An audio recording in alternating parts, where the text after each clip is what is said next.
Wait, that's happening now? West Virginia? Y'all done messed up. I'm glad I started early. So I hope my sound is okay. You guys throw a comment in the comment section. I have turned my phone off for the day, so I am going to check the sound. I did start a few minutes early. You guys, my name is Regina Connell with Wild and Wired Media. So we are changing things up over here at West Virginia Wire. If I could figure out my stuff here. So I'm behind the camera today. You guys won't be seeing my face. It's a chilled Saturday.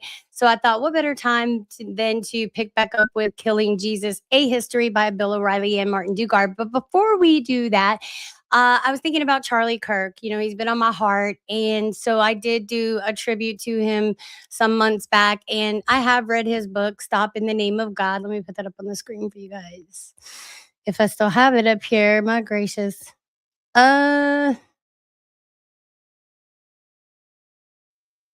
Yes, right here.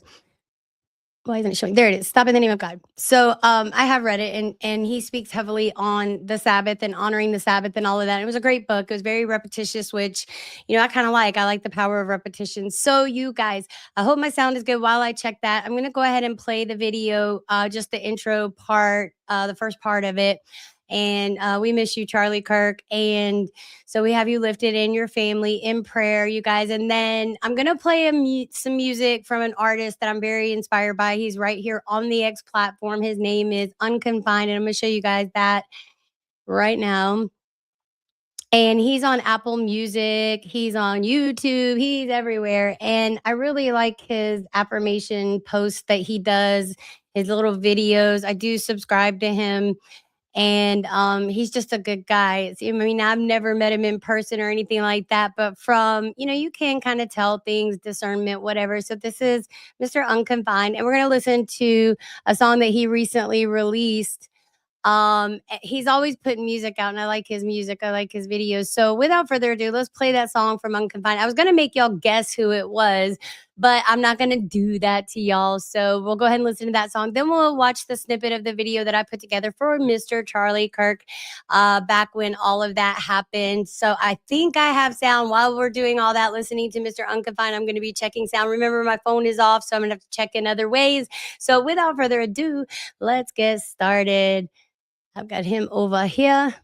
So he's on YouTube Music. So that's him right there. And let's go. All I wanted to do was end everything and walk away from shit. You know what I mean? Like how Scarface and all them niggas do. I want to get out the game. I'm trying to get out the game. They're going to dirty up my memory. They're going to dirty up everything I worked for. So it made me come back. Instead of quitting, it made me come back more relentless to destroy. They threw dirt on my name but didn't know that I'm a seed. Watered by the pain, now I'm growing from the greed. I used to plot late, thoughts heavy, never light. Dreaming about getting back like karma owed me a night. Built a war in my mind, swinging pride like a sword. While God tried to get me to let him settle the score. See, revenge feels sweet, but the aftertaste is sour. You lose peace, chasing power, minutes feel like hours. Now I rise past some silence, it's the best retaliation. Every win's a sermon, success is my vindication. They expected the fall, I rewrote the prediction. Turned pain into scripture, my purpose the inscription. Ain't no need for a knife when you shine so loud. Karma got patience and it's stuck in the crowd. Now I toast to my growth, no rage in the cup.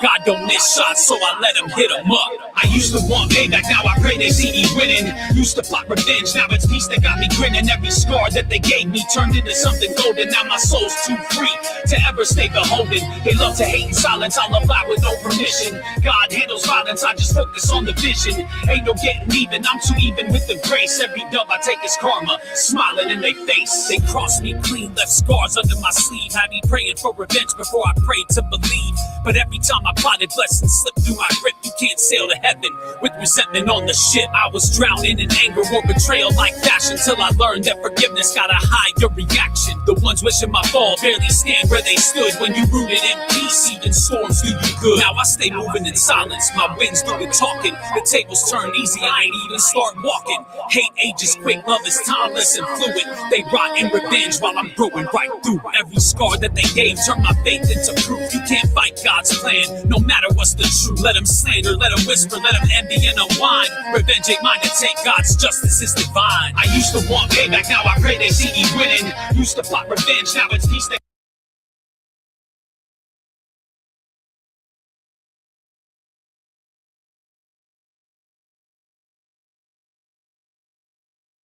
Okay, guys, our sound is good. I had difficulty checking without my phone on. The temptation to turn it on is killing me, but let's continue on. We're going to finish listening to the song by Unconfined. I did put it in the comment section on the X platform. I'll do the same here on YouTube as soon as I get done juggling everything. You guys, thanks for joining. Again, my name is Regina Connell with Wild and Wired Media, LLC, right here in Wild and Wonderful, Almost Heaven, West Virginia. So let's continue on, you guys. Remember, I did start a little bit early. We're going to finish listening to Mr. Unconfined's song. It's a fantastic song. It kind of fits how I'm feeling. It's called God's Justice. And it would be neat to sit down with him and just say, what were you, how are you feeling when you wrote these songs? Do you want to share what might have been going on in your life? Like, very inspiring music. So anyway, however we can find a creative outlet, I always try to do that. Mine is my nose in a book reading. So I did want to do a huge shout out and a special thanks to Raging Rigo, Triple R.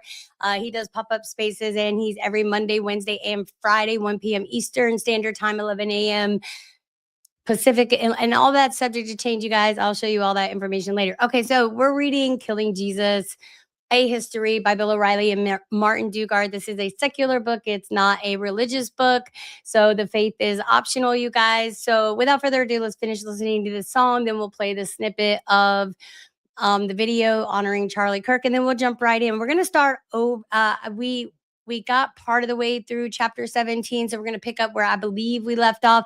And I really think it's a better place to pick up anyway, because this chapter does get really, really brutal. So it'll give some context. Remember, we are in book 3 of Killing Jesus, A History by Bill O'Reilly and Martin Dugard. It's a part of a vast series called the Killing series that they have. We also read Killing Kennedy, The End of Camelot, as well as Killing Lincoln, the shocking assassination that changed America forever. So I'm getting my voice back. So I thought, let's play these couple of things, honor some people, and then we'll jump right in. All right, let's keep going. My tongue is tied. Sorry about that. All right. Thank you, Mr. Unconfined. And we don't have much more to go on this. They got me grinning. Every scar that they gave me turned into something golden. Now my soul's too free to ever stay beholden. They love to hate in silence. I'll lie with no permission. God handles violence. I just focus on the vision. Ain't no getting even. I'm too even with the grace. Every dub I take is karma, smiling in their face. So that's why I attack as though I do, because I'm a general and I'm a smart general, and I'm not going to attack no blind soldiers. I'm attacking those attacking me.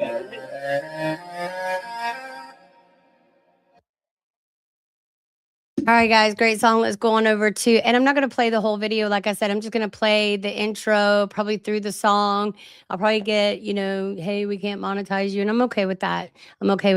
So let's keep going. This is for you, Charlie Kirk, and the Kirk family. Thank you. Our Father who art in heaven, hallowed be thy name. Thy kingdom come, thy will be done. I said the Lord's Prayer. Our Father who art in heaven, hallowed be thy name. Thy kingdom come, thy will be done on earth as it is in heaven. And I asked Usha what Erica had said to her earlier in the day in a private moment, and I asked Erica's permission to share this. My wife told me, she asked me for advice. Thank you, Noodles. Erica asked Thank me you for so advice much. on how she should tell her children comment. I'm that so their sorry. father I've had just been seen this. murdered. All right, let's go.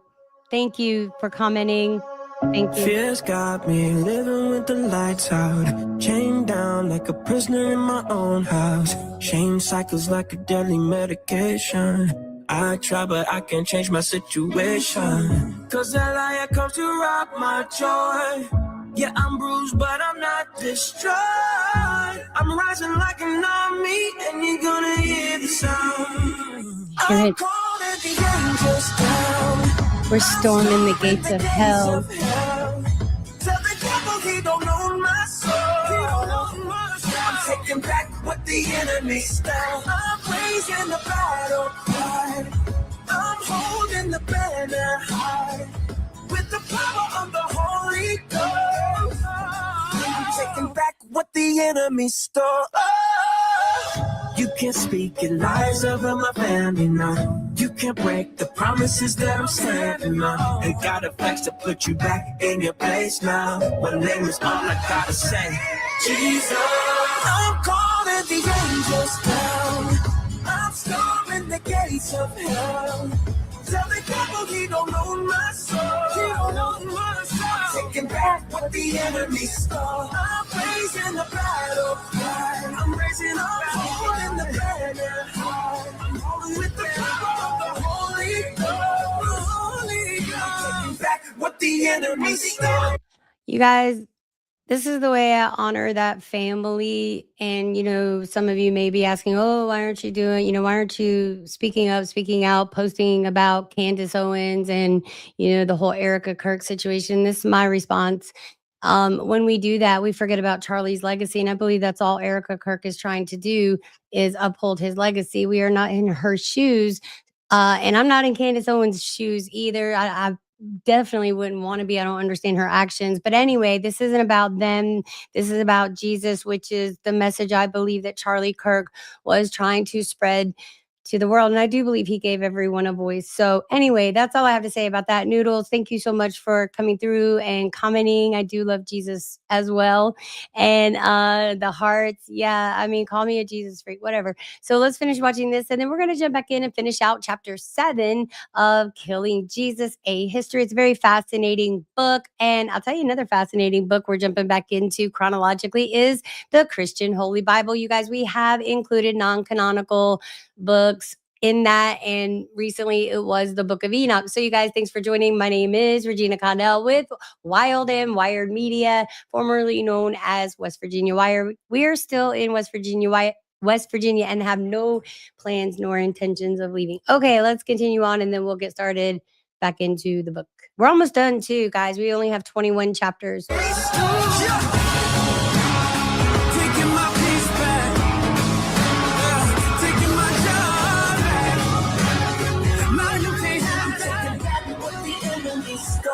We're done with all the mind games. You try to play if it ain't clear yet. I want everything you took from me. In the name of the one who is peace, the one who heals our disease. The only reason that I am free, that name is Jesus, Lord of Lords and King of Kings. Yeshua and Joseph, most beautiful name. I said the Lord's Prayer. Our Father who art in heaven, hallowed be thy name. Thy kingdom come, thy will be done on earth as it is in heaven. And I asked Usha what Erica had said to her earlier in the day in a private moment, and I asked Erica's permission to share this. My wife told me, she asked me for advice. Erica asked me for advice on how she should tell her children that their father had been murdered. Fears got me living with the lights out, chained down like a prisoner in my own house. Shame cycles like a deadly medication. I try but I can't change my situation, cause that liar comes to rob my joy. Yeah, I'm bruised but I'm not destroyed. I'm rising like an army and you're gonna hear the sound. I'm calling the angels down. We're storming the gates of hell. Tell the devil he don't own my soul. I'm taking back what the enemy stole. All right, guys, let's get started.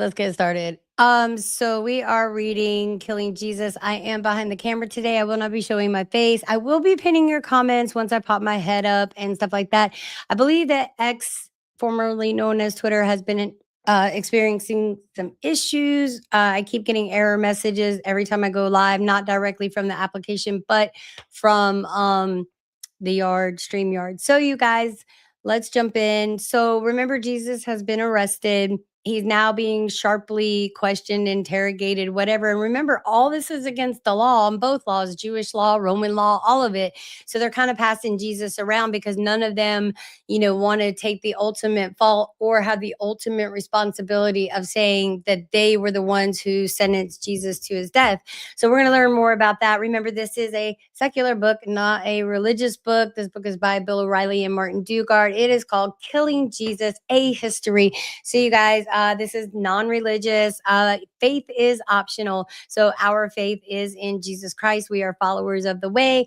And you guys remember April 13th, we're going to be launching out. We're picking up where we left off. So we left off with the book of Enoch. If you guys want to go back, we started out at Genesis 1:1. Remember, you guys, the Bible is not put together chronologically. So without further ado, let's jump into this book. And we're not even halfway through chapter 17. Really, it's kind of a long chapter. And we only have 5 chapters left. This has 21 chapters, 3 books in it. And so let's get going. I think we have about 10 pages. So Jesus has been arrested, and so Caiaphas and his father and, the Sanhedrin council, the Jewish council, all of them are getting together to figure out what to do with Jesus, right? So let's start with everything about Jesus's interrogation is illegal. It takes place that night. Jesus is asked to incriminate himself without a lawyer, and Annas has no authority to pass sentence. It is also highly unusual for a prisoner to be brought to the high priest's personal residence rather than to the prison cells at the Roman barracks. But Jesus has committed a grave offense. He interrupted the flow of funds from the temple to Rome when he flipped over the money changers' tables. The pipeline is the personal responsibility of Annas. And remember, they were strongly taxed by Rome as well. So it didn't matter what their income was. It wasn't based off of what they made, through their business. I believe they had a flat tax they had to pay. So, and then in turn, the high temple priests and stuff like that were turning around and heavily taxing their citizens. And in addition to that, they were selling blemished sacrificial animals, knowing they were blemished, knowing that the patrons that purchased them would have to come back and purchase another one. So it's really some egregious acts that were going on, source of corruption. So anyway, let's continue on. So no longer are the high priests autonomous. It is a lesson. Oh wait, I'm on the wrong page. Sorry, guys. That was the other one, but it's true. It's true. Maybe I was supposed to float on over there. Okay, let's continue. All right. So he committed the grave offense. He disrupted the funding flow. And so Rome's mad about it. The high priests are mad about it. If you hear the dogs barking, sorry about that. So the pipeline is the personal responsibility of Annas. Anyone interfering with the profit taking must be punished. That, of course, includes Jesus and every single one of his disciples. Annas is determined that this will be a cautionary tale for anyone who considers challenging the authority of the temple courts. Now, you guys remember, so they seek to make an example of Jesus as well. And he keeps saying, what grave offense have I committed? I haven't told anybody to praise me. I talk about the Father. We worship the same God. What's going on here? So, and prophecy is being fulfilled. And we'll talk about that later. We'll talk about that when we start reading the Bible chronologically. And I'll remind everybody, please do not let anyone read your Bible for you. Yes, it's fun, corporate worship, whatever. It is a very private journey. It is. So let's keep going. So these dogs, I'm so sorry. So a man like Annas is used to people bowing and scraping in his presence. Sorry for that tone. But it is clear that Jesus will not genuflect to any man. Pardon me. Amun Dev, if you're watching, I do have sound. I just had to mute myself for a second. So anyway, let's keep going. So, and despite Jesus's weakened condition, he is still capable of great feats of intellect. Perhaps some time alone with the temple guards will change Jesus's attitude. As a former high priest, Annas has no jurisdictional powers. And I'll remind you guys, if you remember earlier on, they can't even keep their ceremonial garb that belongs to their heritage, their lineage. The Romans kind of leased them out to them. They're only allowed to have them. So the Romans keep them for them. They don't even all the beautiful clothing that they wear for the Passover events, ritual clothing is not even kept in their own temples and stuff. It's kept by under Roman guard, and they're only allowed to wear it for that certain amount of time, and then they have to give it back. So I don't know what that speaks to y'all. Let me know in the comment section, you guys, when we pop our head up from reading. And remember, we've got 2 more books to review. I spoke about Son of Hamas by Musab Hassan Youssef and Ron Bracken, and we did read the follow-up From Hamas to American Man. Heart grieves for you, Mr. Musab. It seems he's happy and at peace now, but he went through a lot, and I'm glad he shared the story with us. So without further ado, this is about Jesus, the man, Jesus of Nazareth. So remember, this is not a religious book. It is a secular one. So this is Killing Jesus, A History by Bill O'Reilly and Martin Dugard. And they never refer to Jesus as the Messiah. They simply refer to him as Jesus of Nazareth of Galilee. And I think that's all he really simply wanted to be referred to as. Okay, let's keep going. These dogs, I don't know. I might have to go check on them. If I do, I'll play something quick. So forgive me.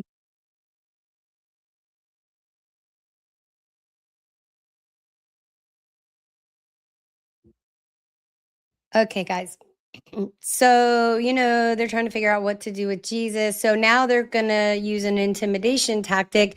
Annas is thinking maybe if I send him with the Roman temple guards, they'll slap him around a little bit and he'll start confessing to what I want him to confess to. So there is an asterisk mark. We'll read that Annas was killed by poor Jewish rebels who were engaging in an act of class warfare against the wealthy high priest.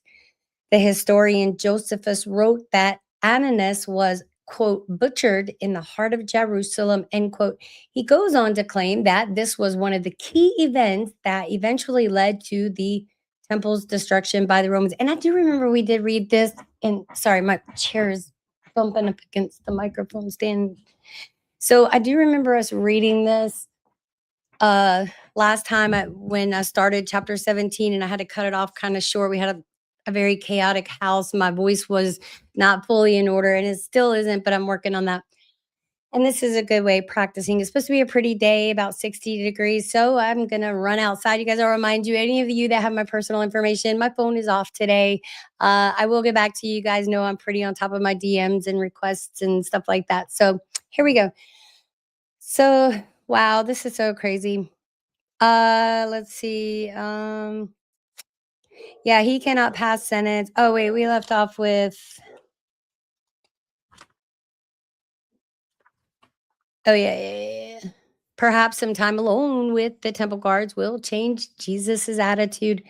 As a former high priest, Annas has no jurisdictional power. So that's when we talked about, they don't even get to keep their own ritual clothing that's of their faith, right? They have to give it back after the Romans let them have their Passover feast and stuff.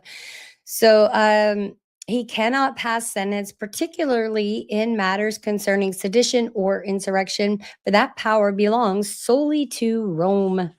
Thus, Annas secretly orders a gang of temple guards to escort Jesus to a quiet place on the palace grounds where they might spend some time together. Jesus, still bound, is led away. An urgent call goes out through Jerusalem. The high religious court of the Sanhedrin must assemble immediately. So, yeah. So remember, guys, so when we read the Bible chronologically, we do not read just from one translation. We've gotten challenged on that a lot.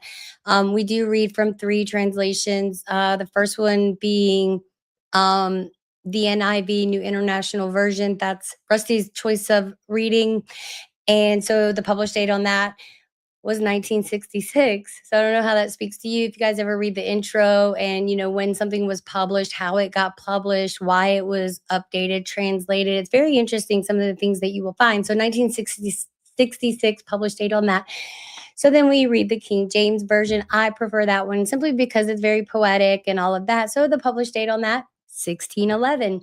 Then we also read from the Geneva Bible, which is also known as the Ethiopian Bible, original published date, I believe, 1560, and we read the 1599 version.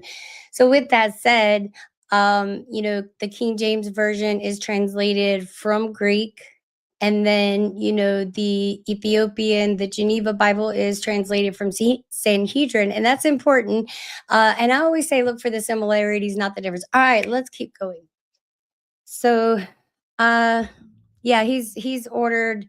So there is an asterisk. I'll go ahead and take the time to read it because it's very interesting. The guards on duty this night were the Levites who served as the temple's police force. Under normal circumstances, they served as gatekeepers to the temple entrances, patrolled by the temple grounds day and night, and stood watch at one of the 21 posts in the court of the Gentiles. They also served at the disposal of the Sanhedrin, making arrests and meting out punishments, and were quite used to providing muscle for the chief priest. So they sound basically like mercenaries to me. I don't know. What do you guys think? So these actions were carried out so commonly that many Jewish groups complained about the constant abuse of power by aristocratic priests and their temple guards. The Dead Sea Scrolls, Josephus, and later rabbinic texts chronicled these abuses. Now, remember, a lot has been uncovered because the published date of this book, I believe, is like 2011 or maybe just after. Well, let me look. Shoot, it's right here. So this book came out in 2013 is the copyright date on it for this edition. And so, I mean, that's a long time ago. All right, let's keep going.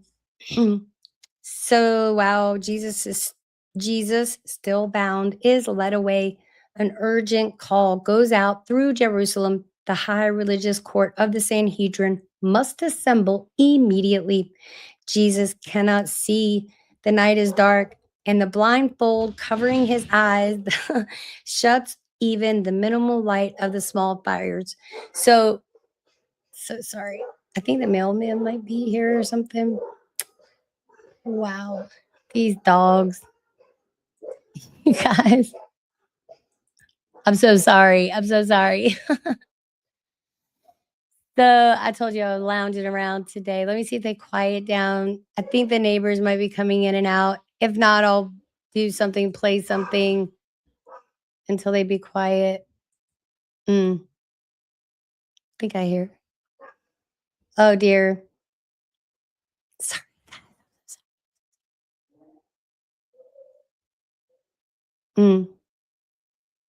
I think they quieted down, maybe.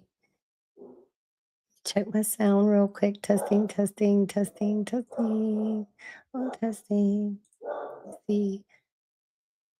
Oh yeah, we're good. We're good. We're good. We're good. We're good. Okay. I don't think they're coming through really bad. So you guys throw it in the comment section if my dogs are annoying, and I will definitely go try to take care of business.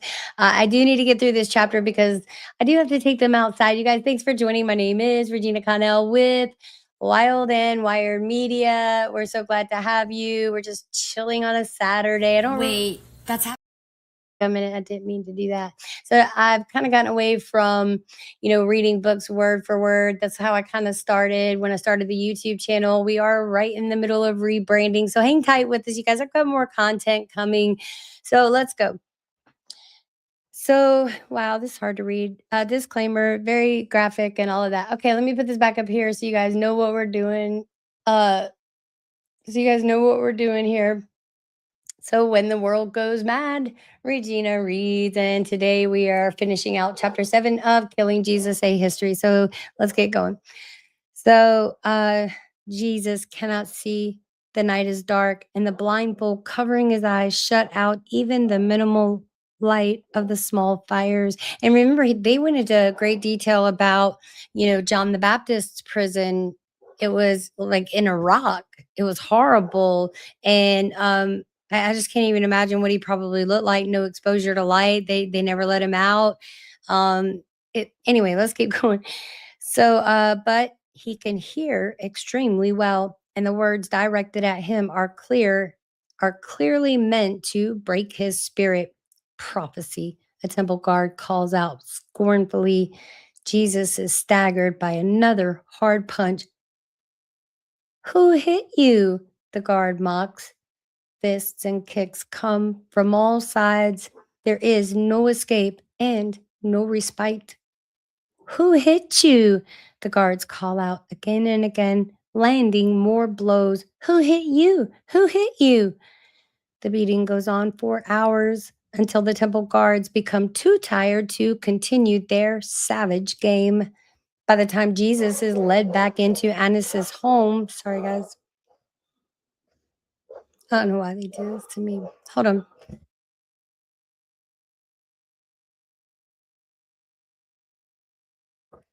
Y'all, let me go make sure no one's at the door. That could be a possibility. And my phone is off today, so I don't know what these crazy dogs are barking at, but we're gonna find out. I mean, I know y'all can hear them in the background. There's no way you can't. Oh, these crazy, crazy dogs. These crazy, crazy dogs. I think they're gonna quiet down.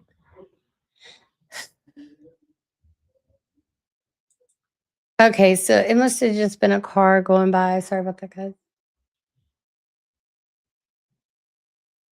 All right, let's keep going. So let's see. So they're playing a horrible game. They're passing him back and forth, going, "Oh, who's hitting you? Who's hitting you?" Knowing he's bound, he can't defend himself, any of that. So the beating goes on for hours. By the time Jesus is led back into Annas' home to confront the Sanhedrin in yet another illegal trial, he is bloodied and bruised. His face is swollen. Exhaustion and weakness caused by a loss of plasma make it difficult for him to stand, let alone form the coherent arguments that might save him. Yet, once again, the bound and beaten Jesus must rise before his accusers and argue for his life. In the most weakened state, I just added that. So Jesus appears before the Sanhedrin, no longer blindfolded. It is impossible to tell whether all 71 members of the religious court are crowded into the room, but he has not been taken to the temple courts as law requires. Instead, the clerics surround him in the residential warmth of Annas' palace home, where Jesus can clearly see the mosaic floors and the fashionable painting hanging from the walls. Bruises over Jesus's body and face, and he has not eaten since the Last Supper. Yet the beating and the mocking have not broken his spirit. Despite the late hour, news of Jesus' arrest has made its way around Jerusalem. A small crowd now gathers in the courtyard, warming themselves by the fire pits. A second group stands outside the palace's gates, waiting for any news. Two of the disciples have had second thoughts about abandoning Jesus and have braved arrest to be here. So they've risked arrest to go check on things. They stand among a number of men loyal to Caiaphas. Jesus watches as one by one Caiaphas's sycophants come in and blah, blah, blah. Caiaphas's sycophants come in out of the cold to falsely testify against him. They stand before the Sanhedrin and brazenly lie about Jesus, spinning stories about things he said and done. Spinning stories about things he has said and done. The members of the Sanhedrin listen closely. waiting for one accusation that might allow them to pass the death sentence. Wow. So in the asterisk, Peter is mentioned by the name in John 18:15. The passage references another disciple, though not by name, based on his vivid depiction of that night's events. It is widely believed that John was the individual. Okay, very interesting to know. They tolerate the litany of lies, trusting that an accusation worthy of a death sentence will eventually be revealed in these proceedings, even if it takes all night. Now remember, they're under a time constraint too. According to Jewish law, if sentence isn't passed by a certain time and the death sentence is administered, then they aren't allowed to administer it for a certain time. You guys, that was way back in I think book 2. So I have to go check on these dogs. You guys, I'm so sorry about this. We are going to finish this chapter out, but I have to make sure no one's at the door. I do have my phone off. So give me just a moment. I'm going to play I'm going to play a video for you. And I just say that we're honoring Charlie. So I'm going to play the intro. It probably won't play all the way through. If you guys want to check it out, it is on my YouTube channel, Wild and Wired Media, right here. So we're switching things up, you guys. This is going to change too. We're doing it slowly but surely. So thanks for hanging with us, you guys. If you want to throw a comment, when I come back, I'll check them and get them pinned.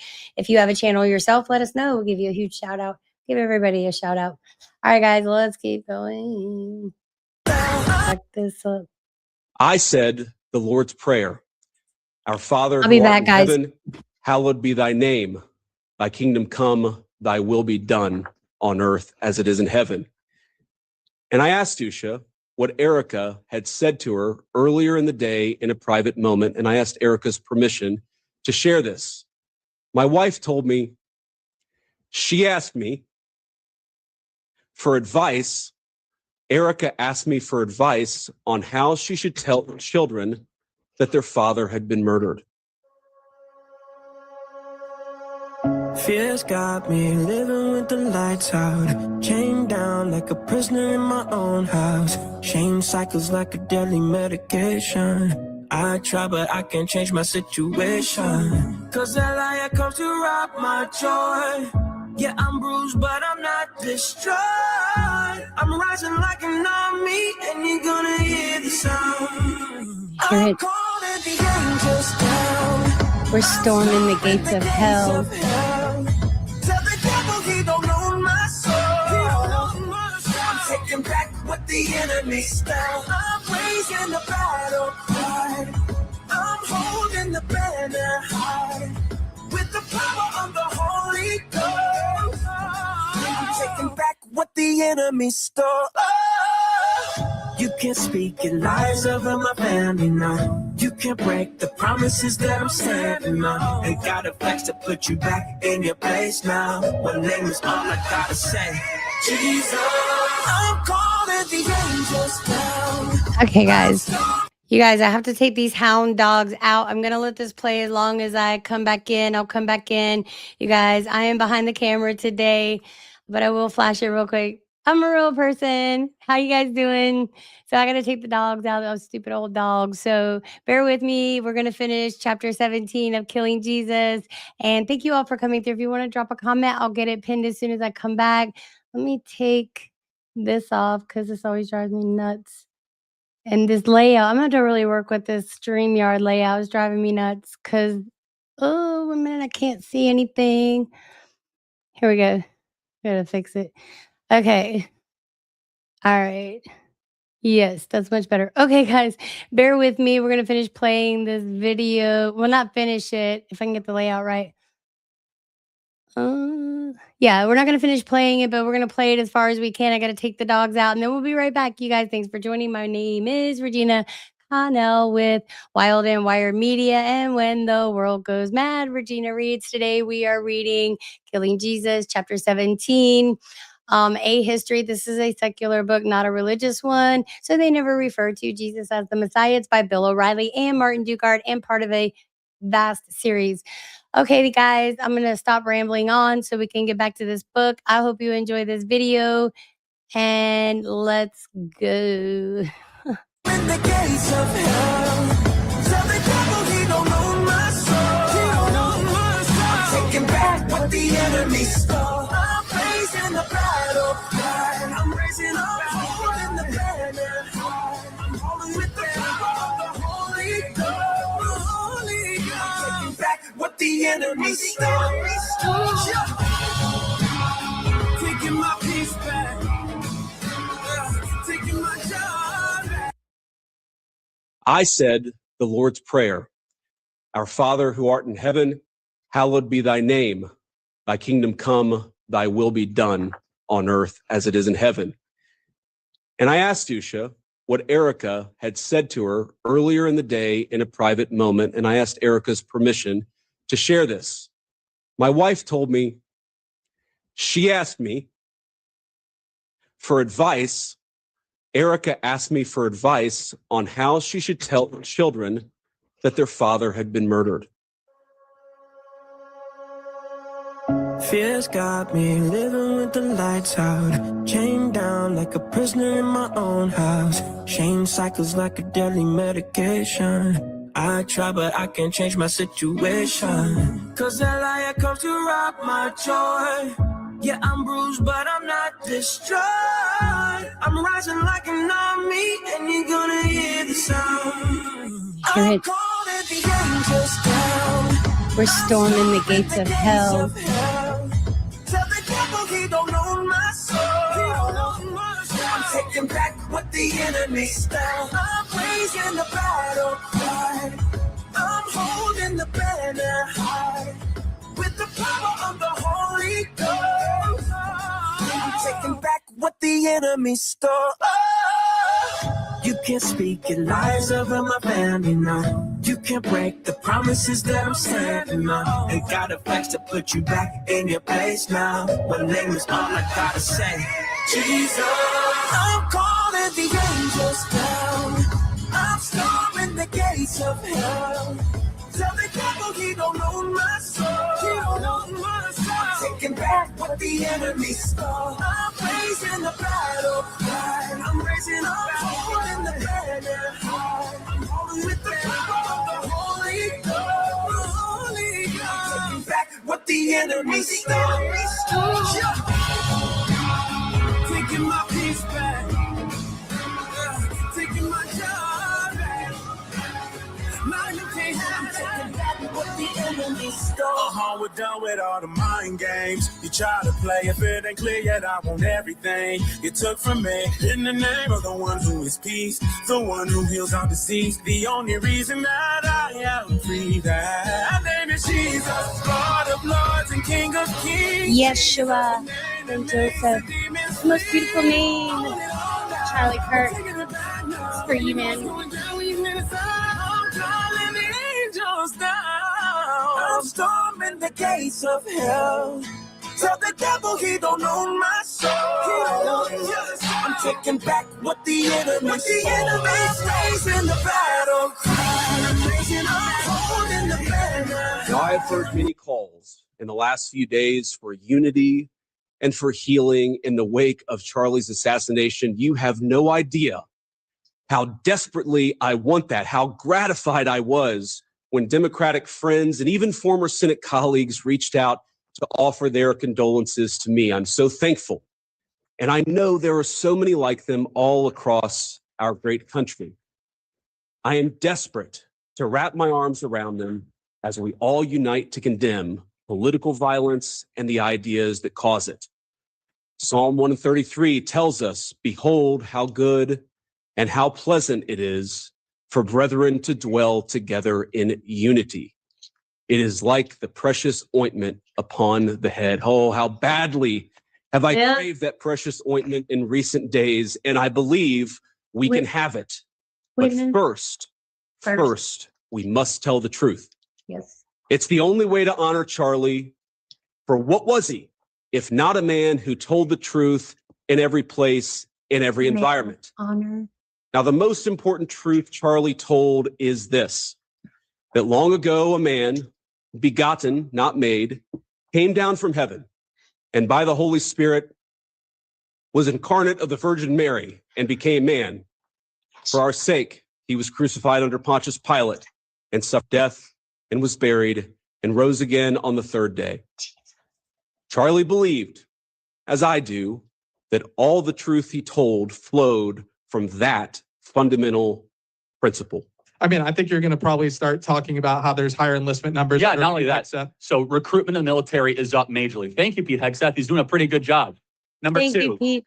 procurement. We're saving money. Estimates are that we'll save hundreds of billions of dollars in efficiency. War games are up.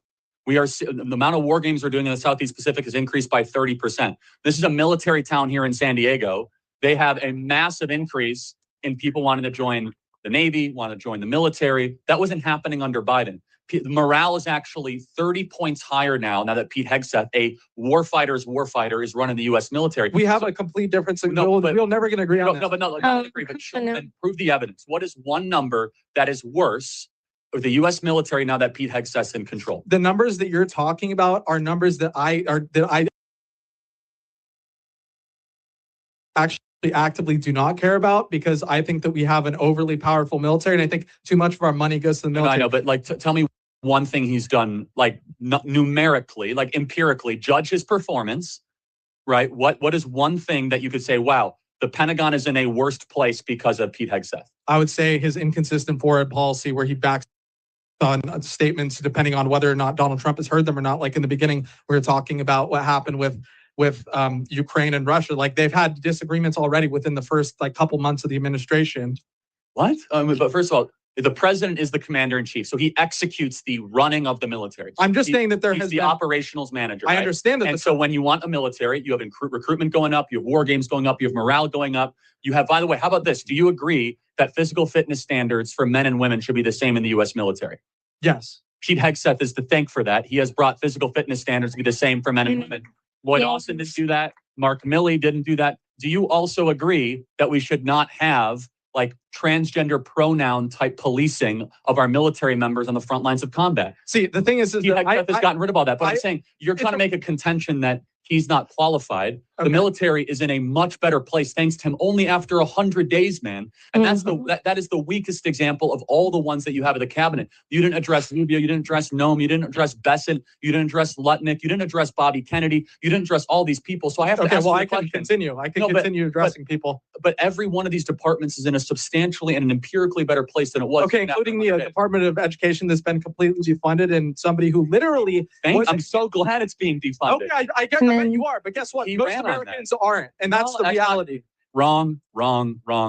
Donald. So, and that's the thing, guys, that you see how he keeps tossing around and changing the topic because, he doesn't have a rebuttal. He doesn't have a logical rebuttal other than screaming or, spewing out hate. So instead he says, okay, well, that didn't work. Let's talk about the Department of Education. No, what happened to what you were originally talking about, right? And if we can gently guide and remind people that, hey, this isn't what we were talking about. And most people that are guilty will do that. And I've, been guilty before. So let's keep going. Yeah, just because you have a bunch of people here saying that doesn't mean... Donald Trump ran on a pledge to get rid of the Department of Education. We can agree with that? No, yes or no? Yes. Yes. He won a popular vote. The vast majority of people voted knowing that the Department of Education was going to get eliminated. If you truly believe that the vast majority of people were educated enough about the fact of Donald Trump's opinion... Voters are very smart. Now that's what we're going after. Right. No, I'm simply just We're just them old hicks, I guess. Insult the voters. They don't know. I know a lot of people that voted for Trump who had absolutely no idea that he was going to be They say we're not smart enough. But I know that this is the truth. Not everybody, when they vote, looks at every single little thing and every little do you, sir? Like you and I might of why we would vote for something. What? Like we're both political commentators. Right. Bro, what are you talking about, man? He's a Okay, guys, I'm back. I made it through the dog madness. We took them up on the hill. So, okay, we have a comment. Thank you. Sammy! I know I miss Charlie too. Should I play the rest of this video or just keep reading the book? What do you think? You guys, if you want to check this out, you can head on over to my YouTube channel, Wild and Wired Media, formerly known as West Virginia Wire. I mean, there's only about, About 10 more minutes. We'll go ahead and watch it. Why not? Let's see what Sammy says. Sammy, what do you think? Should we continue watching it? We'll watch a few more minutes and then we'll jump back into the book. Everybody's here for Killing Jesus, A History by Bill O'Reilly and Martin Dugard. So when the world goes mad, Regina reads. All right.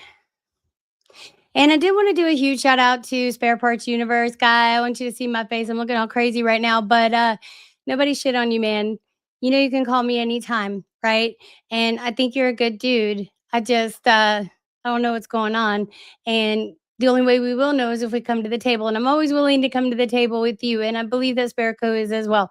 I can't speak for him. I can only speak for me. So if you want to speak to me or you want to find out about me through other people that may or not be speaking the truth, that's on you. I do care about you. I care about your brand. I hope you revive it. All right, let's keep going. So we'll watch this a few more minutes. Political commentators. We got that. I will argue more forcefully against you because now you're not just like a college kid. Has Education America improved or gotten worse since the Department of Education was formed? It has literally been 3 months. I have absolutely no idea. Since the Department of Education. But you're a commentator, sir. You should be up on these facts, sir. 50 years of evidence. Has American education gotten better since we've had a Department of Education, or has it gotten worse? I personally don't think that has to do with the Department of Education. Well, when you've spent over $4.5 trillion with one federal department, and we have 30 schools in Chicago where a fifth grader cannot read at grade level. We have 35 schools in Baltimore where kids cannot do math or reading. Oh, yeah. And since this is a chillaxed Saturday, I did want to let you guys know that, dang, Newsom keeps putting that old foot in his mouth. I've seen a couple of content creators cover it on YouTube. I intend to cover it as well as old Barty is endorsing Jasmine Crockett. I have no idea why she would be strongly endorsing a candidate that is running for a Senate seat in Texas, when I believe Cardi B lives in New Jersey now. She left her people in New York, told everybody that's what she was doing. I'm leaving y'all. It's getting bad here in New York. And then she advocates for the candidates that are making things bad, but she's not there to know. So I guess get to know each other locally. So let's watch the rest of this video and then we'll jump back in. These stupid dogs, they're barking at my neighbor. He's outside. And I'm telling you, when I finish reading this chapter, that's where I'm headed, outside. It's about 60 degrees here in the hollers of Boone County, West Virginia. Oh, I got more comments. Let's see. Sammy said, everyone is mad. LOL. Yeah, I think I'm mad too sometimes. He would have been president. Yeah, I believe he would have too. He had a bright, bright future. So you guys, let's finish celebrating his life. Then we'll get on to celebrating Jesus, the man, Jesus of Nazareth, with Killing Jesus, A History. All right, thanks for joining, Sammy. You are so special. And I'm going to get to those messages, girl. Ooh, it's been crazy around here. And I thought when everybody's out of the house, let me just go ahead and do this and feel like I've accomplished some kind of work. Now let me find my stupid layout again, if I can. Oh, dear. I can't stand when I do this. Oh, I know how to do it. Hold on. Let's do this. Stop.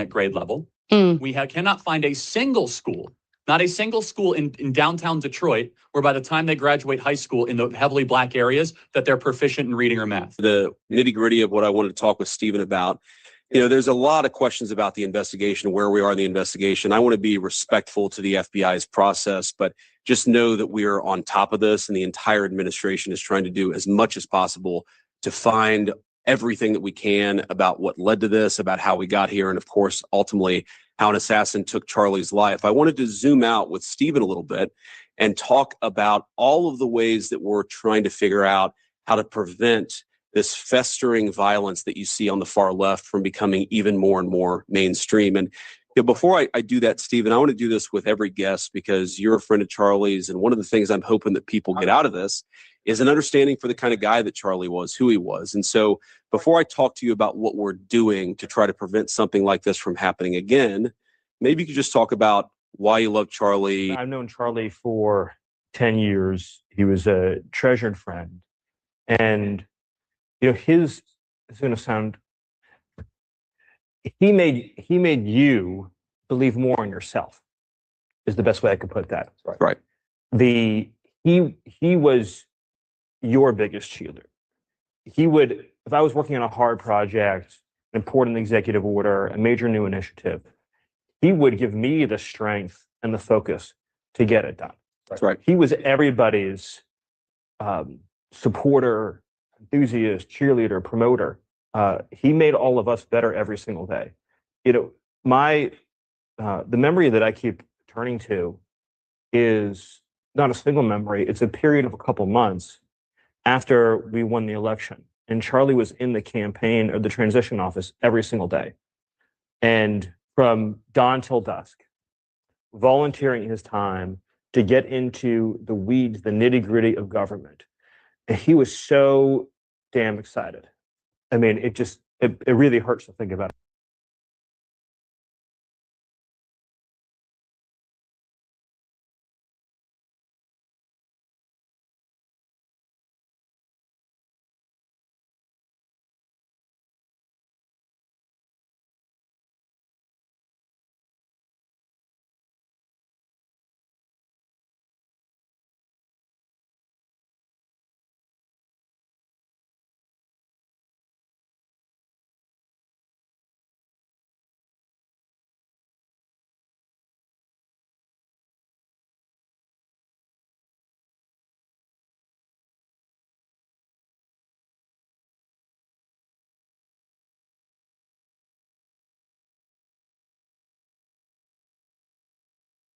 Right now, I was fired from her job, and she was running the Trump campaign at the time. Social media campaign. It was a full-on campaign, and I remember talking. Charlie Kirk called me, and he said, "This thing to take down Susie is an op, meaning it's an operation meant to discredit us, meant to make us less effective." And the reason he thought it was so important to protect you is because he had such great respect for you. He thought you were such an incredible part of the team. You were sort of the person that held all the chaos together operationally in the midst of that very intense campaign. And so Charlie was thinking, as he always did, a little ahead of the curve. He was asking himself, what are the problems that are out there so I can be 2 or 3 steps ahead? And he was fighting for you, maybe even before you realized that there was this thing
against you. And more was Turning Point.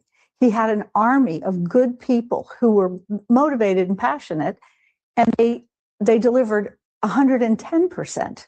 And I don't know that Charlie gets enough credit for that. That was a tactical assist.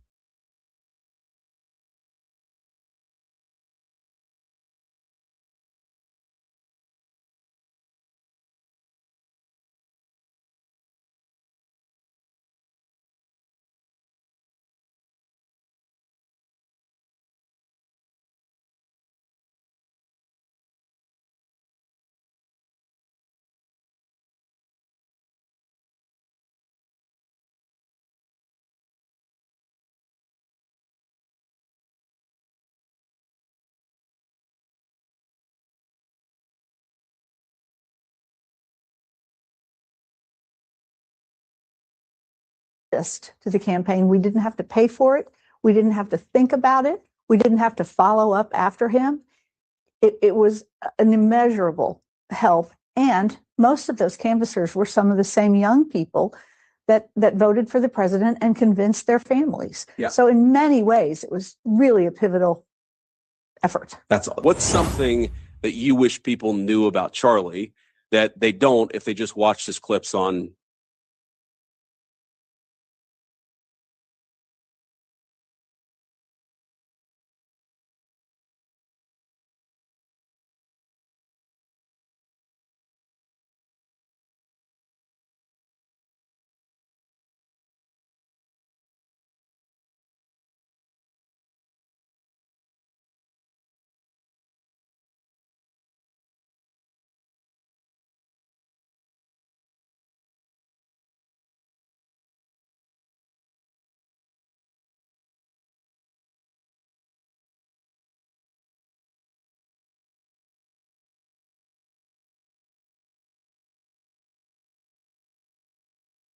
X or YouTube or wherever?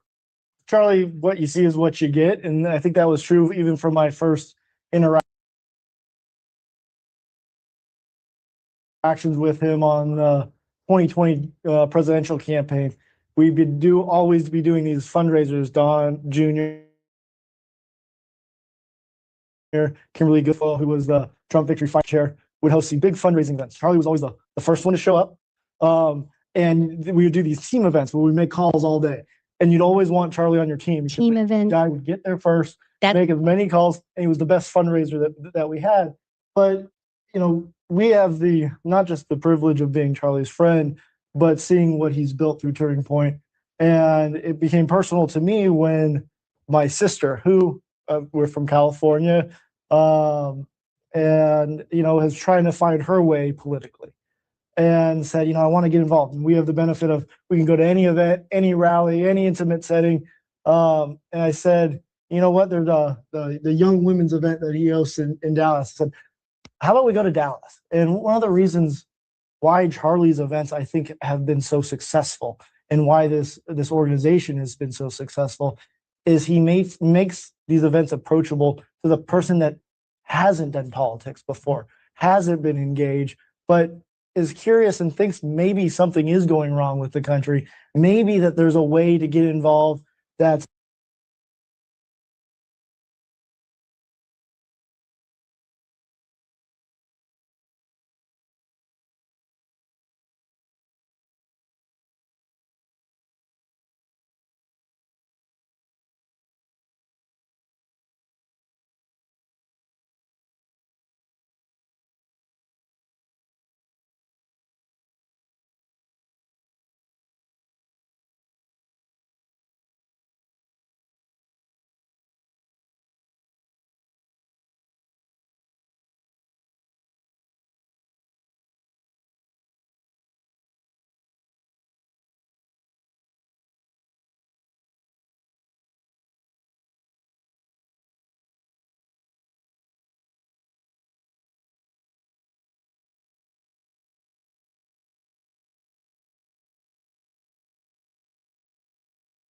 not the big rallies, that's not, you know, standing in line for a long time, but just, and for my sister, it was for a conference room of girls listening to Taylor Swift music during breaks. Team. And kind of having approachable, but then also talking about life, talking about family, talking about, you know, at this event, you know, just relationships. Fascination.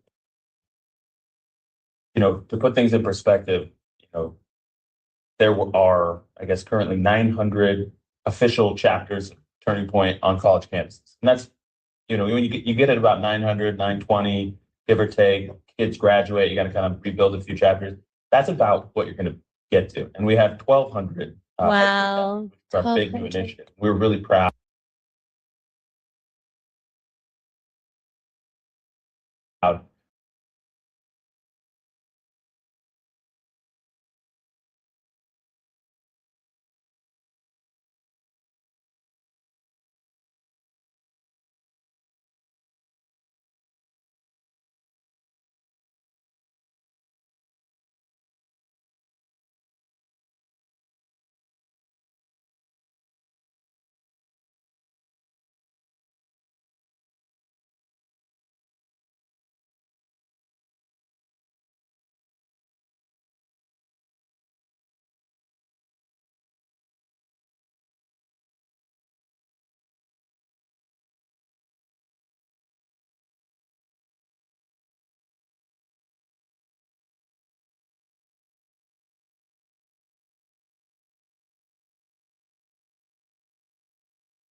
When the high school chapters eclipsed the college chapter. Yeah. We were known as the college.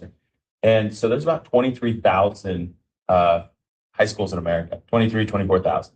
And I'll never forget this. This is a really funny moment a couple weeks ago in Aspen.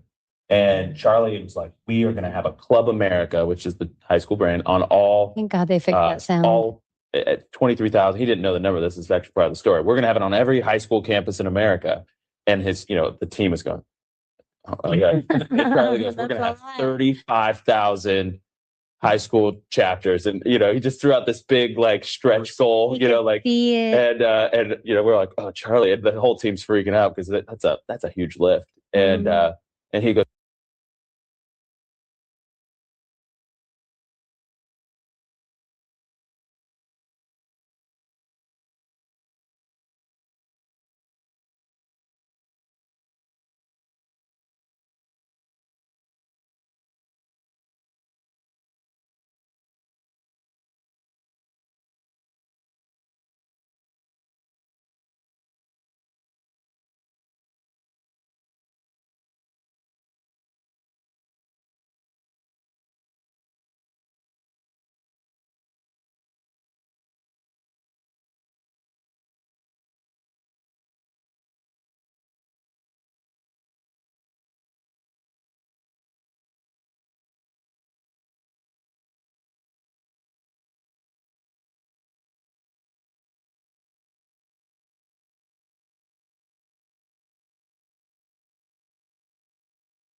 they have to be on every single high school campus.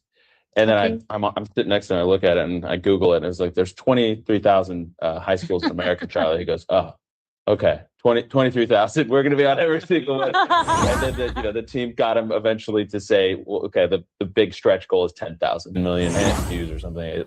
I think it made people feel good because we now have 37,000 applications to start chapters. 37,000 applications. And, it almost brings a tear to your eye because that moment is like, we all remember, the whole team, we were all in a ballroom going through a presentation together, and he was adamant, we are going to be on every high school in America. And he's going to be proven right.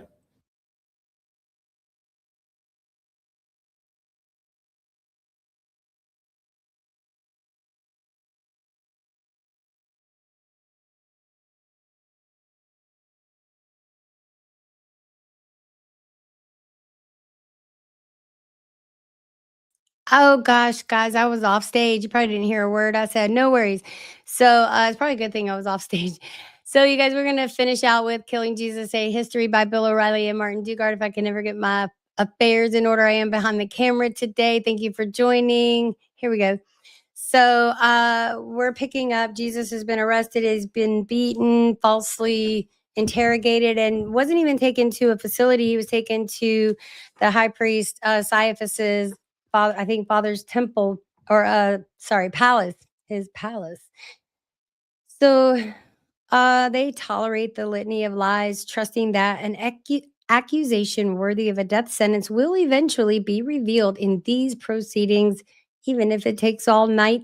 Technically, bearing false witness is a crime punishable by death, but the Sanhedrin is willing to conveniently sidestep that legality for tonight.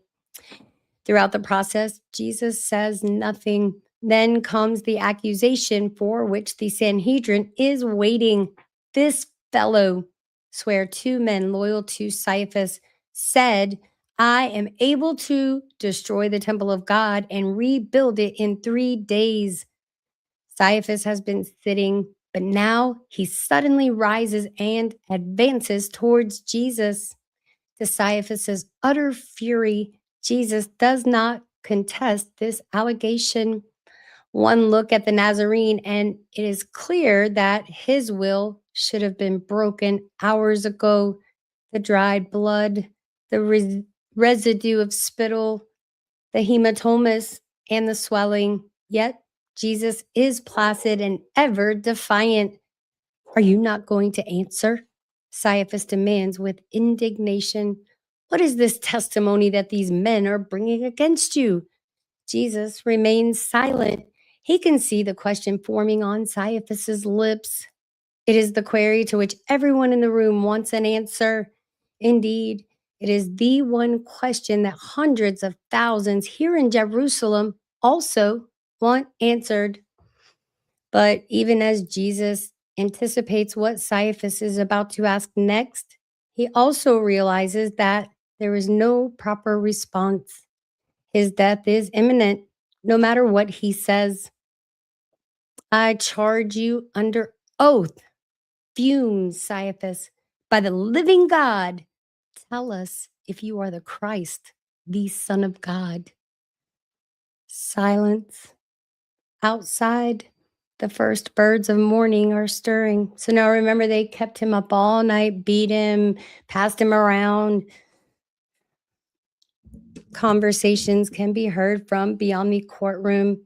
But in this public room where Caiaphas usually socializes and privately conducts official temple business, no one utters so much as a syllable as they anxiously await Jesus' decision. Will he finally speak? Jesus does answer. If I tell you, you will not believe me. And if I asked you, you would not answer. But from now on, the Son of Man will be seated at the right hand of the mighty God. Are you the Son of God? The priests demand. Yes, he tells them. It is as you say. Then Jesus looks straight at Caiaphas. You will see the Son of Man seated at the right hand of the power and coming with the clouds of heaven. Caiaphas grabs the front of his own tunic and wrenches the expensive fabric, tearing it down from his chest. Under normal circumstances, high priests are forbidden to display anger in such a manner. But these are not normal circumstances, for Jesus is implying nothing less than that Caiaphas is an enemy of God. He has spoken blasphemy, the high priest tells the Sanhedrin. Why do we need any more witnesses? Look, now you have heard the blasphemy. What do you think? Religious law says that each member of the Sanhedrin must cast a vote when passing sentence. But now there is no vote. The verdict is passed by simple consensus. The only voices of dissent come from Nicodemus and a wealthy Sadducee named Joseph of Arimathea. Let me wet my whistle. Be right back, guys. And I don't think I'm glitching.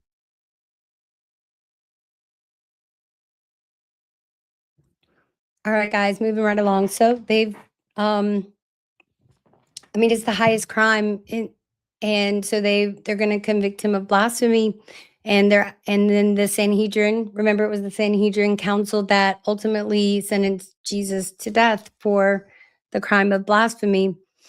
And the only people that came forward and tried to speak, I guess, on his behalf were Nicodemus, and a wealthy Sadducee named Joseph of Arimathea. The sun is rising. Jesus has been convicted of blasphemy and sentenced to death. The next step is as easy or as difficult as convincing Pontius Pilate to order his Roman executioners to do the deed. Now, this is here where it gets interesting. So, the asterisk mark was, let me see if I can find it. Thought I just saw it. But anyway, there's a reference to a combination of Daniel chapter 7, verse 13, and Psalm 110, verse 1. All right, let's keep going, guys. We only have a few pages left, I think. Oh my gosh, it's a long chapter. So across Jerusalem in the Antonia fortress, the dozen men who comprise the Roman death squad sit down to Iantaculum, their big meal of the day. They will most likely not be able to get back to the barracks for the light midday prandium, so they enjoy their large portion of porridge. It is often served with cheese and honey to make it even more filling and to provide energy for the hard labor to come. Bread, weak beer, and red wine are spread out on the long communal table. Now, remember, we're getting into Barabbas, right? And why do they always choose Barabbas over Jesus? I'll never know. Barabbas and his cohorts, already condemned to death, are being held not far away in the fortress's stone dungeons. In time, they will be taken into the courtyard for a scourging, or, you guys, I'm terrible with these Latin words and stuff, verberatio, as it is known by the Romans or Greek or whatever that is. Low scourging posts are permanently positioned there for this task. Affixed to the top of each post is a metal ring. Each condemned man will be brought forth with his hands tied. The executioners will strip him of his clothing and then force him to his knees before binding his hands over his head to the metal ring. The wrists will then also be shackled to the ring. This locks the body in position, preventing any squirming or other attempts to dodge the blows of the flagellum. Even before the first lash is laid against a man's back, it is common for the victim to tense every muscle in his body and grit his teeth against the horrible pain that will soon be inflicted. You guys, this is very, very, very graphic stuff. Disclaimer.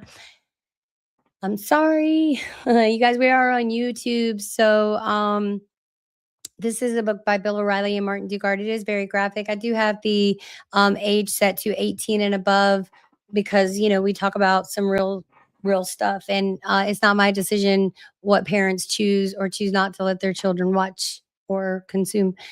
All right, let's keep going. The key to the executioner's art is not how hard they whip a man, but the effort with which they yank the whip's metal and bone-flecked tendrils away from the flesh after each blow. So just imagine that, it's tearing his flesh away. For this is when the primary damage to the body is done. To prove themselves superior, the professional killers, now casually eating their morning meal, strive to grip the wooden handle of the flagellum a little harder than their peers and lean into a lash with just a bit more strength. So it sounds like they're competing with each other, who can inflict the most damage. Sport. So, sorry about the dogs. If they do their jobs exceptionally well, they might expose the victim's internal organs. As the historian Eusebius will write of the spectacle, quote, Bystanders were struck with amazement when they saw them lacerated with the scourges even to the innermost veins and arteries, so that the hidden inward parts of the body, both their bowels and their members, were exposed to view. End quote. I know this is hard to hear, but I mean, dang, if we're going to worship Jesus, we need to really think about what he went through. Yet, as horrific as the process of lashing might be, it is just the start of the agony, for the verberatio is a mere prelude to crucifixion. The soldiers finished their porridge and pushed back from the table. Time to go to work. The condemned Jesus is marched to the palace of Pontius Pilate. So here's where it gets really, really interesting when Pontius Pilate comes, because he has to, keep the Roman emperor happy. He can't have an uprising. He has to weigh out what will happen if he sanctions the death of Jesus, right? So, and he's pretty strategic as well. So listen up, because I think it's very interesting how he handled the situation. And it's almost like he was like, you're not putting this on me. I'm not taking this for you. And I mean, this is just crazy. And the pure hatred of the man, just the pure hatred of someone, and to go to these lengths. So let's keep going. The sound of his sandals and those of the high priests and temple guards who surround him on all sides echo off the cobblestones. It is not yet 7 a.m., and Jerusalem is just waking up.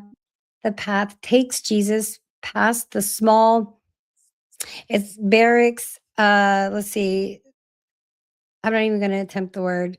It's like Stratopedon or blah, blah, blah, where a garrison of palace soldiers grimly watches the procession, and then winds past the lavish formal garden Herod the Great constructed so long ago, with its ponds, groves of trees, and quiet walkways from which doves can be seen alongside small streams. Palace walls form the northern boundary of the garden, and now Jesus is marched along those walls to the front gate, where soldiers take their 4-hour guard shift. Caiaphas demands an immediate audience with Pilate. He stands outside the gates with Jesus, the temple guard, and the entire Sanhedrin. But since the high priest cannot enter a Gentile residence so close to Passover, or risk becoming unclean and unable to eat the sacred meal, he requests that Pilate come down to the gate. Now, I don't know. I mean, Pilate's a pretty prideful man. I don't think that he'll much appreciate anyone demanding his presence, and especially in his own home. So I don't know. Let's see what happens. It is a gross violation of their formal relationship. But surely Pilate will understand. The palace is enormous. Now remember, why would Caiaphas think that Pilate would ever understand? Why would he ever think that? Because they don't even let him keep his own ceremonial garb for the Passover or any other ritual that the Jewish people have and refuse to stop doing. The palace is enormous, a fortified square measuring 140 meters from south to north.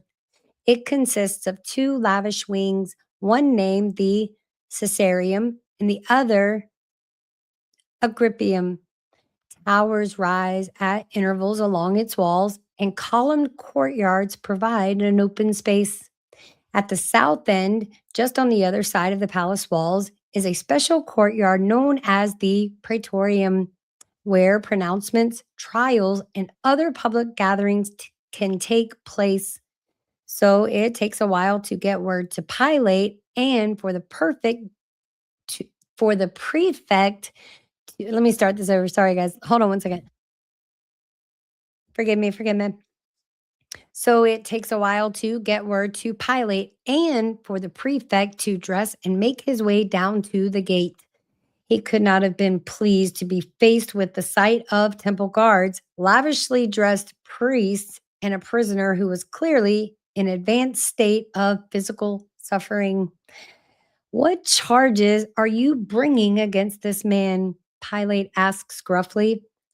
Caiaphas has been dreading this moment, for while he wants the Romans to kill Jesus, the charge of blasphemy is a Jewish offense. Rome could not care less about it. And Pilate, with his intolerance for the Jews, is not the sort to risk his career by allowing Jewish law to dictate whom he executes. So there we go again. Why did Caiaphas ever think that he could present himself and this ridiculous case against Jesus of Nazareth, right? The Romans don't even honor Jewish law, Jewish religion, any of that. So why would Pontius Pilate, make this his problem? I don't know. Let's find out.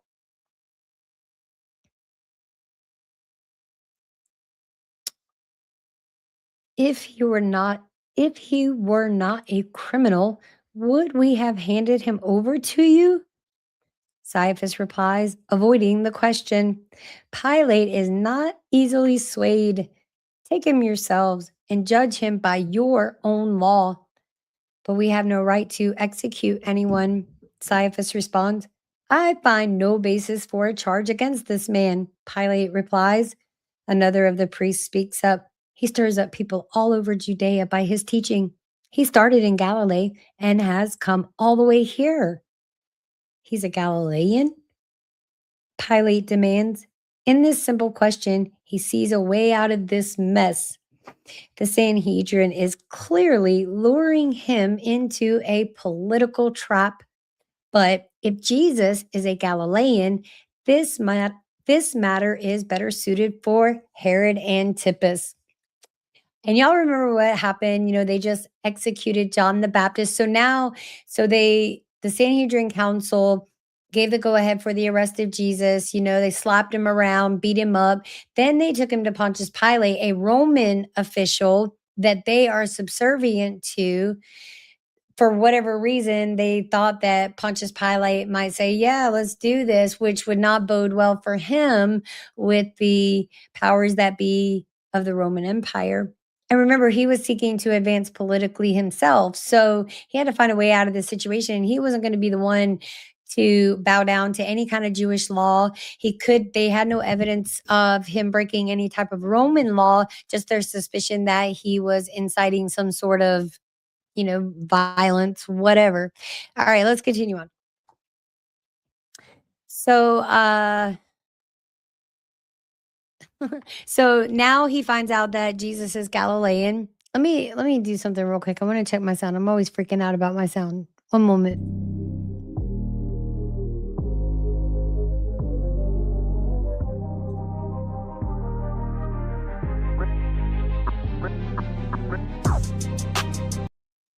All right, we're good. I just checked it. Okay, let's get through this chapter and then I'm going to close out, go outside and play with the dogs and try to train this pit bull. All right. So, Caiaphas didn't really think this all the way through. He couldn't have. So he's demanding, hey, this man's Galilean. This is out of my jurisdiction. He didn't break any Roman laws. If this is a Jewish law that he broke, he's Galilean. Then, why aren't you taking him to his jurisdiction or whatever? So let's see how Herod Antipas handles the situation. Now, remember, he just ordered the execution of John the Baptist, which, remember, he found John the Baptist an interesting man. He did not want to do that, yet he trapped himself up. His wife used her daughter to entreat and entice him by dancing for him. And then he said loudly and proudly in front of everyone that he would give her anything that her heart desired, up to half of his kingdom. And she chose the head of John the Baptist at her mother's behest, which, I thought that was a very unwise choice. But so now Jesus is about to go there, and they've all wondered, some of them wondered if John the Baptist was actually the Messiah himself, and he continued to tell them, no, I'm merely here to pave the way, and he did fulfill the prophecy. So let's continue on. My nose is starting to stuff up. So, wow. Yeah, so Galilee is the tetrarch's jurisdiction. So let's back up a little bit. But if Jesus is a Galilean, this matter is better suited for Herod Antipas.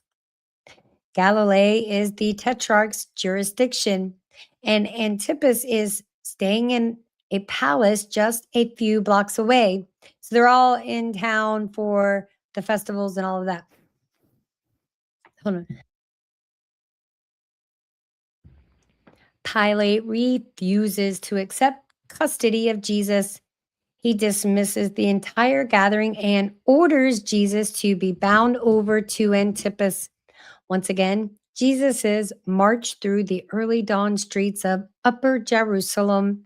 There is no sign of the peasant pilgrims from Galilee or of any of the other poor classes of Jews, for they have no reason to be wandering through this wealthy neighborhood at such an early hour. So there we go. We've got the class separation and all of that.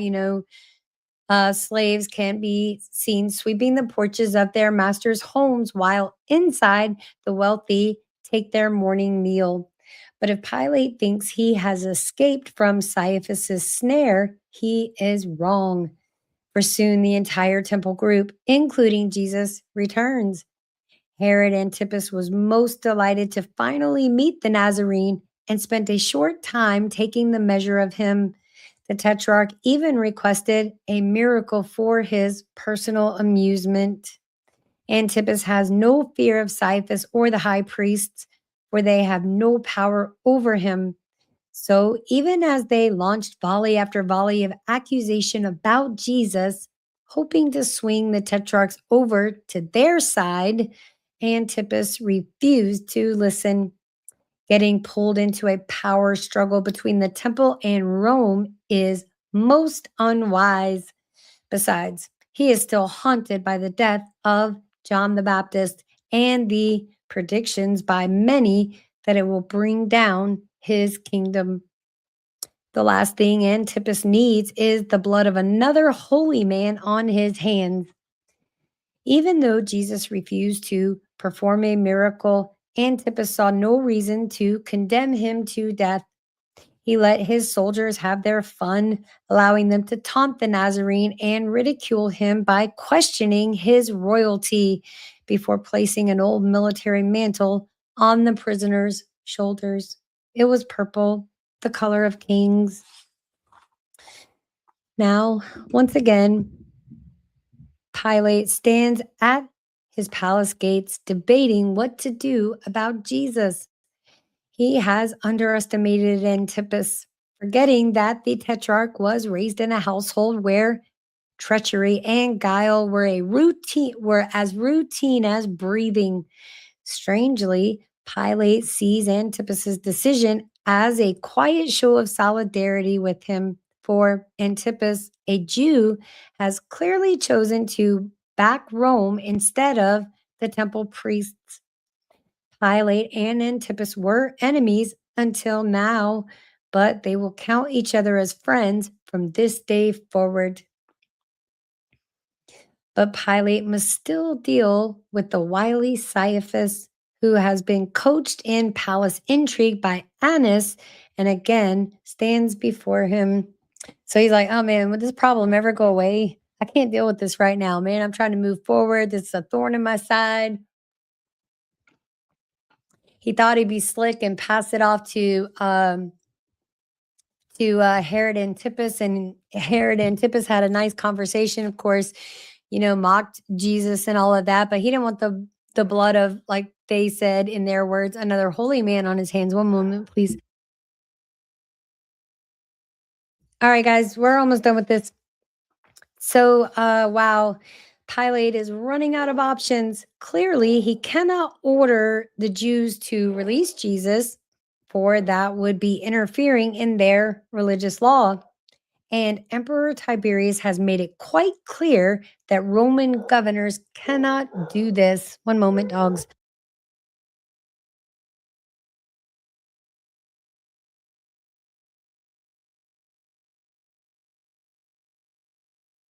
All right, guys, let's keep going. So Pilate is running out of options. Clearly, like they said, he can't order this. He can't do this. He can't have his hands on this. Still, he doesn't have to accept the prisoner. He could order that Caiaphas send Jesus over to the Antonia fortress there to be held until after Passover. Remember, this is the very thing they do not want. They want this done so they can enjoy the Passover celebrations, because, people are bound to certain laws. I think they think there's less of an uprising, which I don't know why they would think that. Let's keep going. So he's in a mess. So he could order that Caiaphas send Jesus over to the Antonia fortress there to be held until after Passover, perhaps long after Passover, when Pilate has already left town. Yeah, he wants nothing to do with this. Above all, Pontius Pilate does not want trouble. So he finally sends Caiaphas on his way and reluctantly accepts custody of the Nazarene. The fate of Jesus is now in the hands of Rome. Pontius Pilate is curious. Are you the king of Jews? Are you the king of the Jews? He asks Jesus. The governor is seated on a throne of judgment, looking down upon an open air courtyard paved with flagstones. A small audience watches. Pilate has chosen this location for many reasons. It is far removed from the center of the palace, near where his small personal garrison is housed. The courtyard is not actually in the palace, but adjacent to it.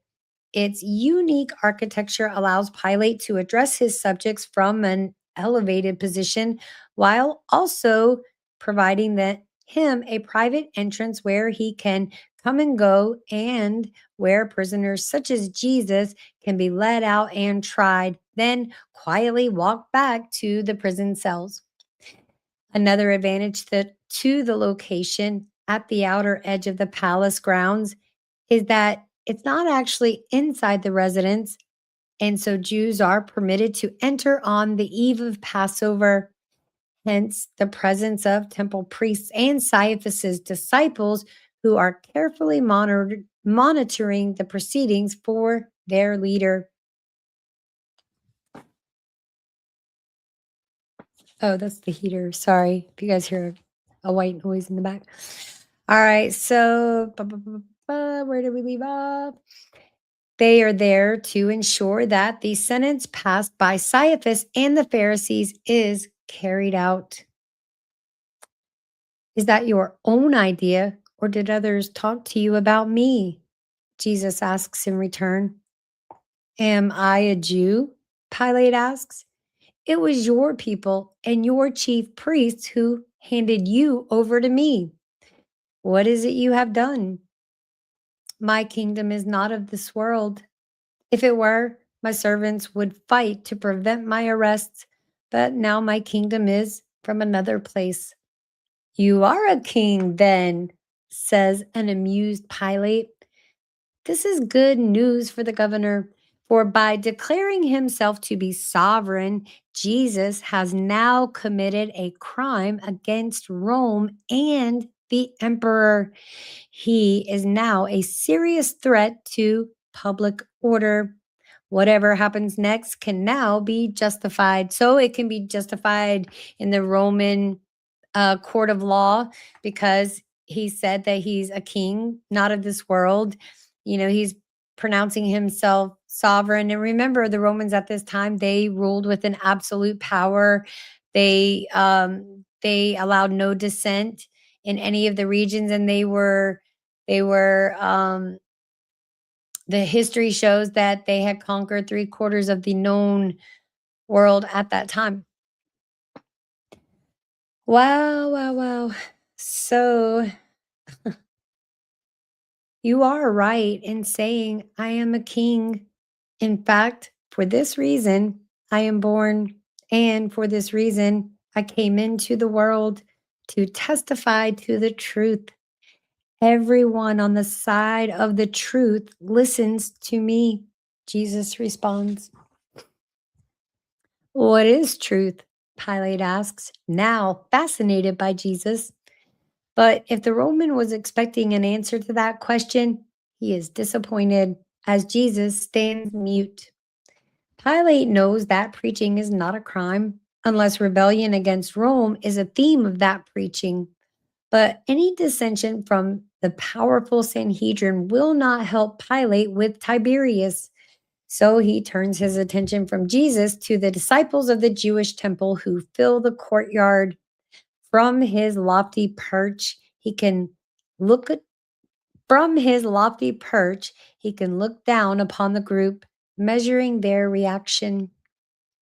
It is customary for the Roman prefect to release a prisoner at the time of Passover. So now we do have an asterisk mark. I am going to read it. So these are all biblical, backing up to the secular book.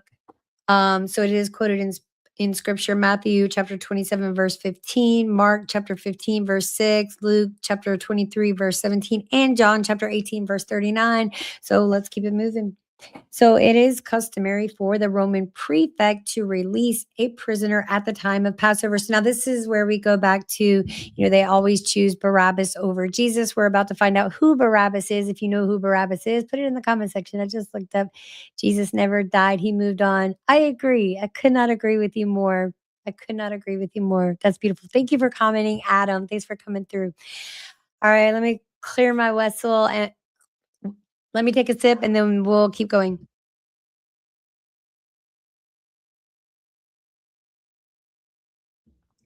All right, so so Pilate can finally, and I think personally he doesn't want to be responsible for putting that sentence on Jesus, right? So let's see how he navigates the situation. He's a wily one himself, so is Caiaphas. So it is customary for the Roman prefect to release a prisoner at the time of Passover. Now, Pilate finds a simple solution to ease out of this politically volatile situation. He will give the crowd a choice between releasing the peaceful Jesus or the horrific Barabbas, a terrorist and murderer whose crimes truly deserve punishment. Let's think about that for a second, guys. Let's think about what's going on in the world today, and especially here in the United States. I can't figure out why someone would be protesting the release for a known convicted murderer, someone who harms children, all of that. That's unacceptable. So let's keep going. So he's going to give the people a choice, right? It's customary during Passover. They can choose a prisoner to be released. And you would think it would be a prisoner of a good resolve, a prisoner that hasn't really committed any acts of violence. But no, he says, okay, we can release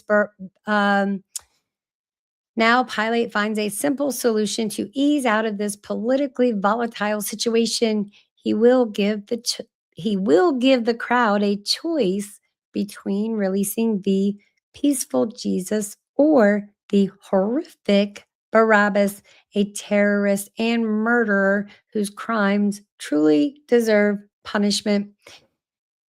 Do you want me to release the King of the Jews? Pilate asks the crowd. The response surprises him, for Pilate is not aware that the people he is speaking to have been ordered by the high priests and religious elders to make sure that Jesus is executed. Dang. It is not the Jewish pilgrims who want Jesus dead, nor most of the residents of Jerusalem. No, it is a small handful of men who enrich themselves through the temple. To them, a man who speaks the truth is far more dangerous than a mass murderer. Let that sink in. Give us Barabbas, they shout back. At the same time that Jesus is being judged, the business of Passover begins in the temple courts. Despite their sleepless night, Caiaphas and the other priests cannot afford the luxury of a morning's rest. Soon they walk across the bridge connecting the upper city with the temple and prepare to go about their day. Already, Long lines of pilgrims are forming, and with them grows the incessant bleating of young male lambs. The first sacrifices will take place at noon, in keeping with the law. Rows of priests are now assembling, some carrying silver bowls and others gold. These are for catching the blood of the lamb as its throat is slit. The bowls are then carried to the altar and the blood poured in sacrifice. So you guys, all of this stuff that he's talking about is biblically referenced. You can find it in the book of Exodus, Numbers, Chronicles, all of that. So let's keep going.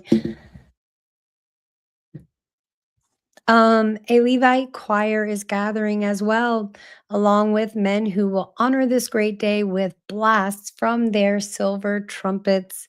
Pontius Pilate does not care a whit about what is happening inside the temple. The focus of his attention is the problem still standing before him. The Roman governor does not believe that executing such a popular figure as Jesus is a wise decision. Any unrest among the people following an execution of this sort would certainly be reported to Tiberius, and any fallout laid at the feet of Pilate. So rather than crucify Jesus, Pilate sentences the Nazarene to barbaratio. Perhaps that will appease the Sanhedrin. The Roman governor calls the high priests and church elders together to announce this decision. You brought me this man as one who was inciting the people to rebellion. I have examined him in your presence and found no basis for your charges against him. Neither has Herod, for he sent him back to us. As you can see, he has done nothing to deserve death. Therefore, I will punish him and release him. Within moments, the Nazarene is stripped and led into the praetorium courtyard. The scourging pole awaits. You guys, that's it for chapter 17 of Killing Jesus. You guys, I'm not sure when we'll pick up chapter 18. This is just something I kind of leisurely do.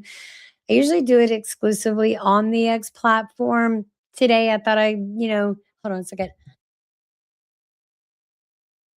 Today, I thought let's just go ahead and stream across YouTube, do some testing. You guys, we've got some exciting news coming up. We've got some target dates that we're working on. So if you could save the date for April 6th, it's a very special date for me, April 6th. What day is that on? I'll have to look and see. But anyway, just bookmark April 6th. It'll probably be around evening time. We're going to be announcing Regina's rebrand reveal. If you guys have already noticed, I've started slowly changing things. We were West Virginia Wire. We're now Wild and Wired Media. Sorry, I've got a little itch in my throat. Anyway, so we will be getting a lot more content out to you, and it'll be different stuff like we started. And I think, now that I've learned more on this journey, we've been on YouTube for 2 years, X platform going on 3. Rumble, I started them all at the same time. But anyway, that's all I got today, you guys. I'm getting outside. My phone is still off. You guys, if you're trying to reach me, please be patient with me. Show me some grace. I will get back to you. And as always, we thank you for joining us. My name is Regina Connell. Today, When the World Goes Mad, Regina reads, and we read Killing Jesus, A History by Bill O'Reilly and Martin Dugard. We finished out chapter 17. There's 21 chapters. So you guys, thanks for joining, and we will catch you on the flip-flop. See you later. Got the world on my mind. Ain't no time to play. Chasing dreams, running fast, feeling no delay. We're the watchdogs, always watching what they say. Eyes wide open, we're taking what's ours. Breaking through the silence, aiming for the stars. The grind don't stop, we're living in the scars. On Watchdog Wednesday, we're raising the bars.